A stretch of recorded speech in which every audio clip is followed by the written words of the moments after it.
also don't ban men from having sex after a certain age, even though men over 40 years old are 23% more likely to cause a miscarriage. And the sperm of men over 45 are 74% more likely than younger men to cause a miscarriage. Did you hear that, fellas? There's no restriction on the semen. There's no state-enforced semen retention. That when you turn a certain age, it's like, well, the viability of creating a miscarriage has increased due to the age of your sperm. Your swimmers are slowing down. So we're now going to remove your ability to impregnate people because, again, it's to preserve life, the sanctity of life. So, yeah, you're going to have your balls removed. It's the only way. To stay consistent, of course.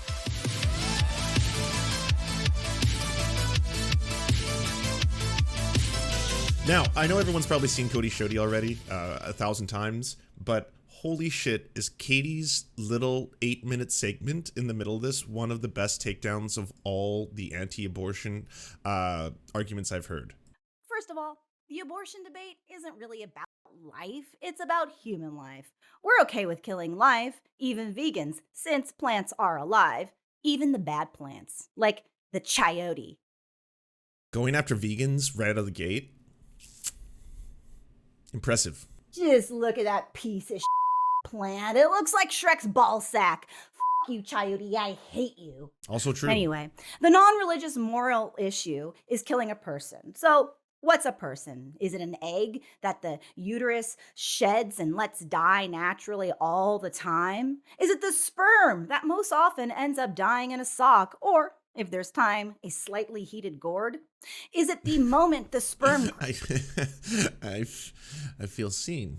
raises against the egg zona peculidae? Or is it when the sperm is halfway nestled into the egg's membrane? Is it before or after the acrosome reaction when the sperm's head melts and releases its genetic information?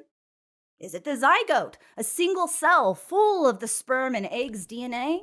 I think, well, I don't know when the soul appears. Probably in the balls. Is it turning the first stage of meiosis? Or is it when the cell begins mitosis? Clean up your room. Is it when the Resentic, thank you for the tier 1. blastocyst forms? This charming little cutie. Or is it when the embryo develops a mouth hole at 4 weeks? Or maybe it's when it starts to look like this instead, which is the dog fetus at 4 weeks. Which I love. Keep doing this, everyone. Keep doing this.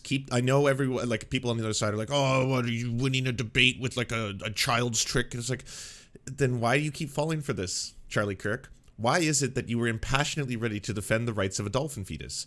Because it's true. You don't know what it is. If you're telling me and you look at this picture, like, this is a human, okay? Like, you can see the hands and the head. Like, this is sacred. This is life. We need to defend this. And then you're like, so you're against dog abortions? And then they'd be like, what? It's like, yeah, that's a dog. Oh, yeah, that's a dog fetus. Are you against dog abortions? Should dogs, because you know there are dog abortions, they're performed. Sometimes owners don't want to have to deal with a litter. Sometimes it's a safety thing to protect, the mother's life, stuff like that. Are you looking to ban that as well? Weeks. But hey now, maybe we shouldn't base this on looks, but rather on whether it's got a human brain. The brain, by week 6, can start to have electrical activity, but it's less complicated than a shrimp's brain. By week 10, the cerebrum has started to develop, which begins very, very smooth, similar to a reptile's dumb, delicious brain. But Oh, Alex Jones is going to have something to say about that. I told you we were all lizard people. at this point, the fetus remains unresponsive to stimuli. So, okay then, I don't know. Is it a person by week 13 when the fetus can start to move, but its brain is smaller and less developed than a rabbit's brain, continues to lack sentience or respond to anything in a purposeful way, and has activity similar to a sea slug? By now, we've actually moved past the point of when 92% of abortions take place. At 14 to 20 weeks, only 6% of abortions are performed. At 23 weeks, the fetus's brain is considered viable and the fetus can respond to stimuli, but by 21 weeks, Fewer than 1% of abortions are performed, and surveys of people who have had these performed either report discovering a fetal health anomaly, discovering a health risk to themselves, or were unable to access abortion before 21 weeks, either due to financial or legal barriers, or minors being afraid of their parents, or victims of domestic violence afraid of their partners. So, is the 21-week-old fetus a person? Should we force women to give birth to their 21-week-old fetus, even if it threatens their life? Should we force people to give birth if their fetus has severe health issues that would quickly kill the fetus? Or if they I think it's Black Cat Lex, and I'll deal with that in the quartering section, Winston. Restricting abortion restricts the right to make a family. If a woman who wants a baby knows she won't be able to abort when her life will be in danger, she will think twice about getting pregnant. Very true. would be born without a brain? Do we force children to give birth because they hid it from their parents for too long? But hey, now, these are all very realistic, heartbreaking, hypothetical questions. Maybe we should get a little wackier with it. A little fun, a little funky. It's Sunday. Do we have an example of some kind of impossible, outlandish situation? Something that doesn't happen, maybe. Maybe we can create some kind of dip AI to perfectly craft the single worst take on... Oh boy. You know what was wild about this? When Matt Binder was on Tim Pool, he's doubling down on all this logic, on all these weird scenarios that he's concocted entirely in his own brain. Like, do you remember when he was talking about, like, baby guillotines? It's like, well, what happens to the child that's trying to escape the mother's womb, and then they kill it in the process of giving birth? And then I was like, when and where does this happen, Tim? What are you talking about? The baby guillotine paradox? I mean, I'm pretty sure that would probably still be murder in this very strange, isolated, doesn't happen scenario. But yeah, okay. Okay, never mind. That's perfect. Thank you, Tim, you scabby little ingrown hair, you. And I'm just going to say it. Look, first and foremost, you guys, you know that I lean pro-choice on this issue. And I'll explain in great detail as we get into all this stuff. But I certainly don't lean in the direction of where the modern left has gone because they're outright pro-abortion. But I can say this definitively.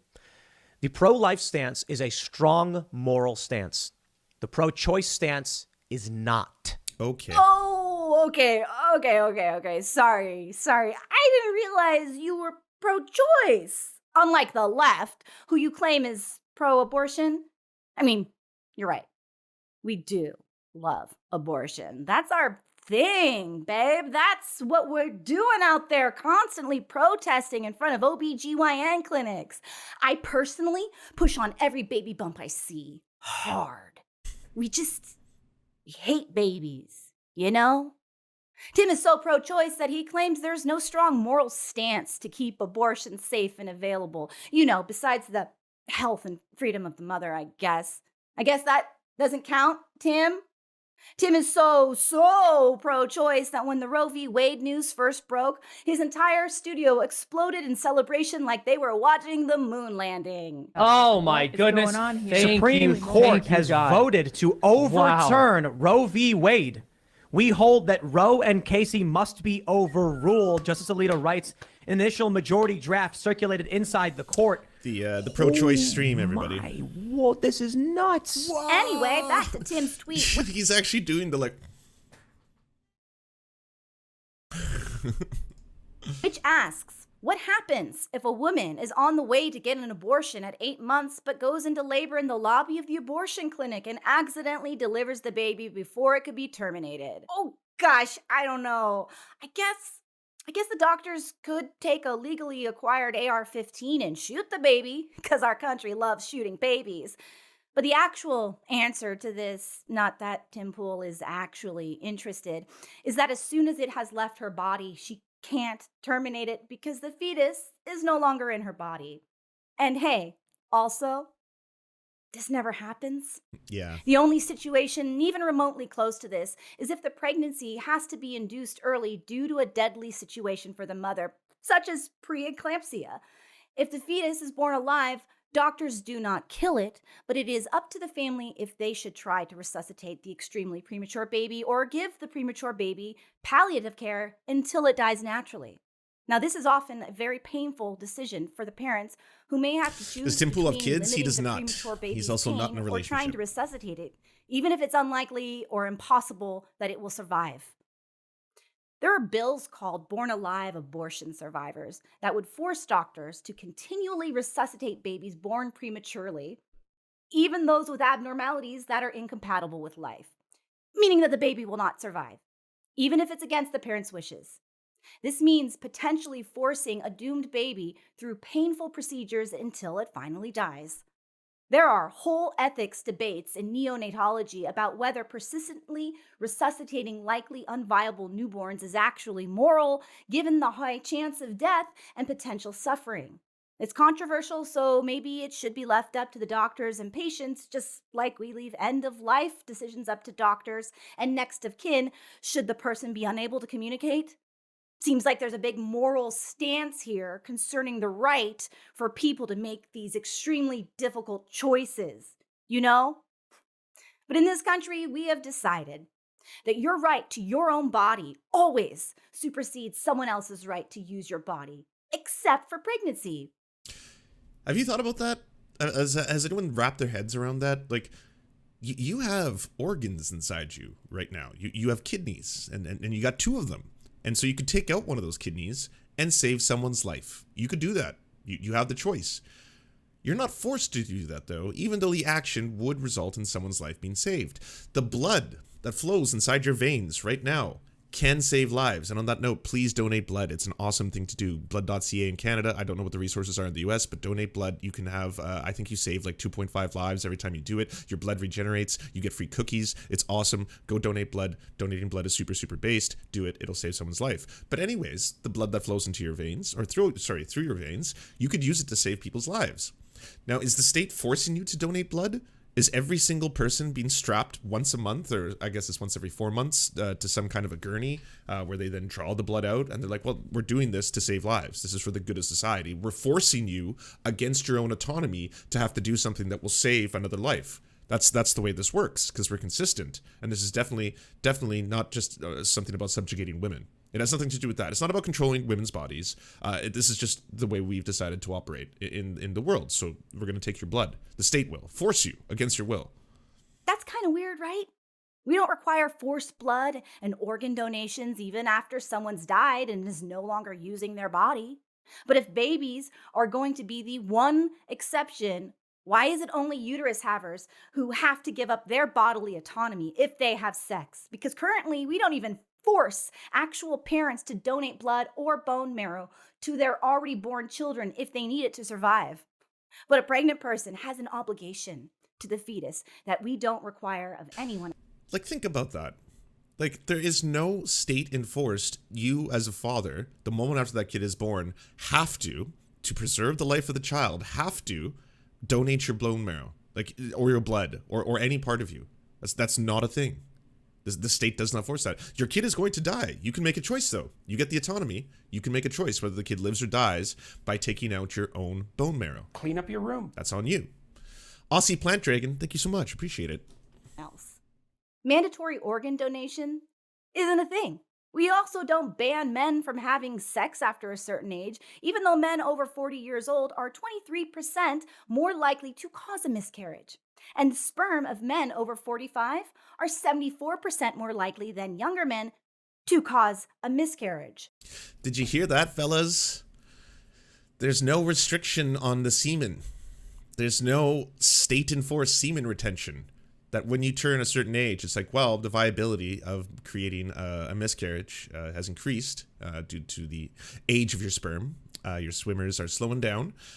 So we're now going to remove your ability to impregnate people because, again, it's to preserve life, the sanctity of life. So, yeah, you're going to have your balls removed. It's the only way to stay consistent, of course.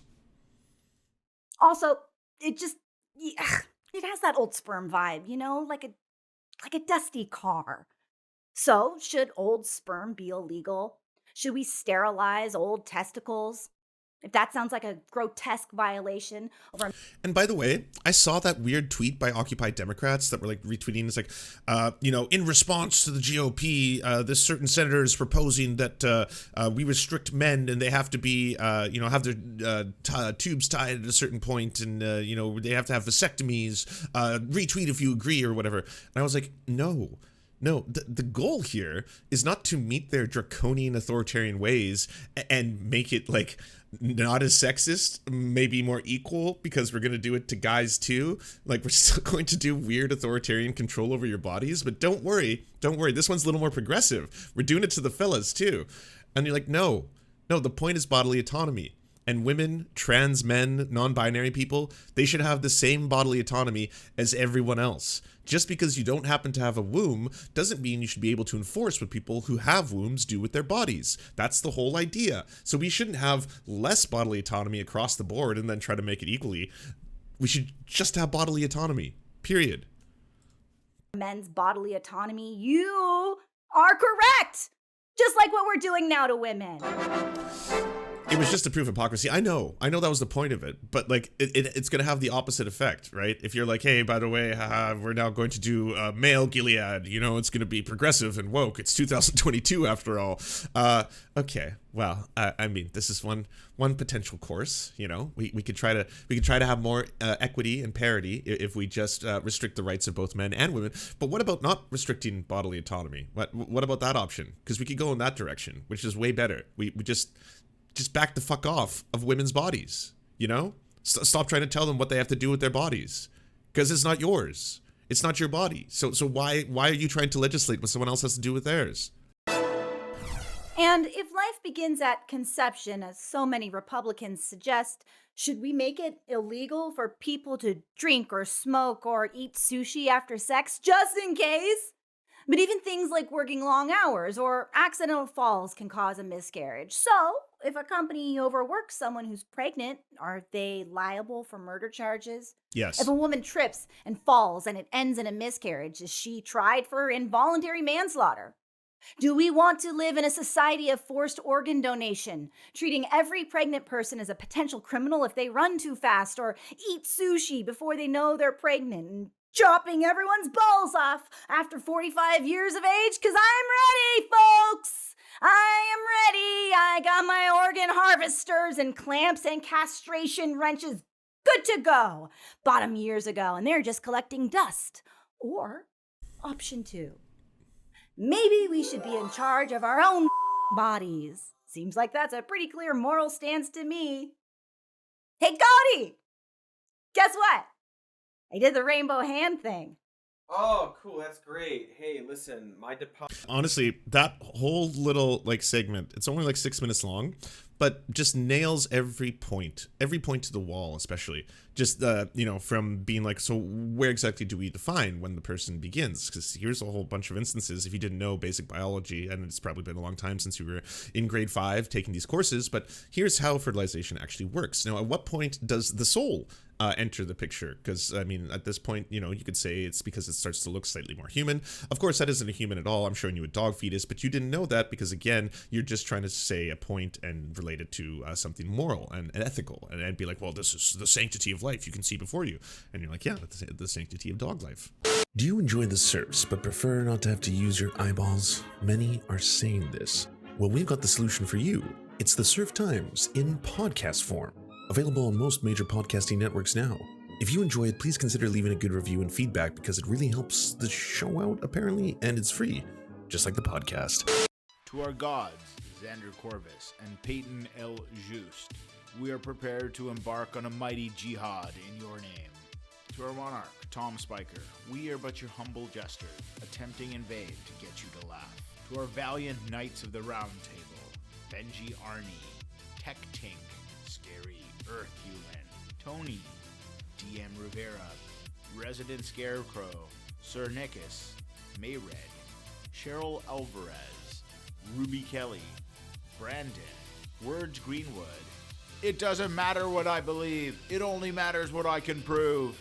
Egbert Celine, Matthew Scarborough, Stellar Vision, Ariane McCarthy, Daniel Sutton, Coulter Smith, Jenna Tao, Quiet 185, Anna Loves Riley, Omni, Riley and Anna, Poodlehawk, the Tim Caucus, Multimondi, Trevbot, EXE, Brian Ephraim, Lemmy101, Anthropophojack, Saren42, Catherine, Ramon Acosta, Incosin, Agent NDN, Violent Orchard, Political Puppy, La Media Panza, Zach Christensen, Todd Buckingham, and Todd Lajeunesse. We raise our mugs and salute our brave heroes off to another glorious conquest.